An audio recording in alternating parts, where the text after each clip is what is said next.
Sa iyo lang, Lord, ako kakapit at laging lalapit. Panginoon, salamat sa lahat ng tulong mo sa akin. Thanks for always being there. Always being there to guide me and to direct my path. Salamat sa laging handang sumuporta sa akin, Panginoon. Panginoon, kayo po ang gagawin naming lakas. Alam po namin na kaya nyo kaming tulungan. Kaya nyo kaming bigyan ng solusyon sa aming mga problema. Problema na nagpapahina sa amin. Marami po ang mga dumadating sa aming mga buhay ngayon, Panginoon. Marami ang nagiging hadlang sa aming plano at mga pangarap. Alam po namin na iisa-isahin yung tatanggalin ang mga ito bilang bahagi ng pag-aalaga nyo sa amin. Panginoon, alam po namin na hindi na magtatagal ang mga nagpapahirap sa aming problema. We know these are just trials that will make us stronger as a believer. Hindi rin kami makikinig sa mundo na wala ng pag-asa ang aming kinalalagyan.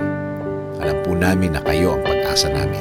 Sa inyo kami kakapit at laging lalapit. Hindi kami makikinig sa kanilang mga salita, sa kanilang mga kwento, sa kanilang mga judgment. Sa halip, mas ikukwento namin ang inyong kabaitan at laging handang tumulong sa amin. Sasabihin din namin sa kanila, Panginoon, na hindi lang ngayon nyo kami tinulungan, kundi matagal na. At natulungan nyo na kami dati at alam namin na tutulungan nyo rin kami ulit, Lord. Kaya Panginoon, the more na mas maraming problema ang dumadating, the more na sa inyo kami titingin at magko-concentrate kesa tumingin kami sa kinalalagyan namin. Mas titingin kami kung gaano kayo kalaki sa aming buhay. Alam namin, Lord, na ang mga araw na darating ay magiging iba. Ang mga araw na darating ay babago ng sitwasyon. Dahil alam namin, Panginoon, na uumpisahan nyo na ang pagtulong sa amin. Kaya ngayon pa lang, Panginoon, salamat. Maraming salamat, Panginoon. Lord, ikaw na ang bahala sa aking pamilya. Lagi niyo po silang alagaan at protektahan. Ikaw na rin ang bahala sa aming bayan, Lord.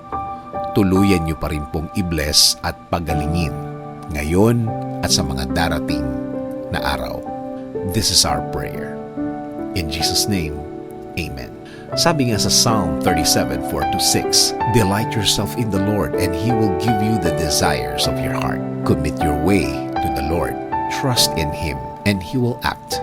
He will bring forth your righteousness as the light and your justice as the noonday.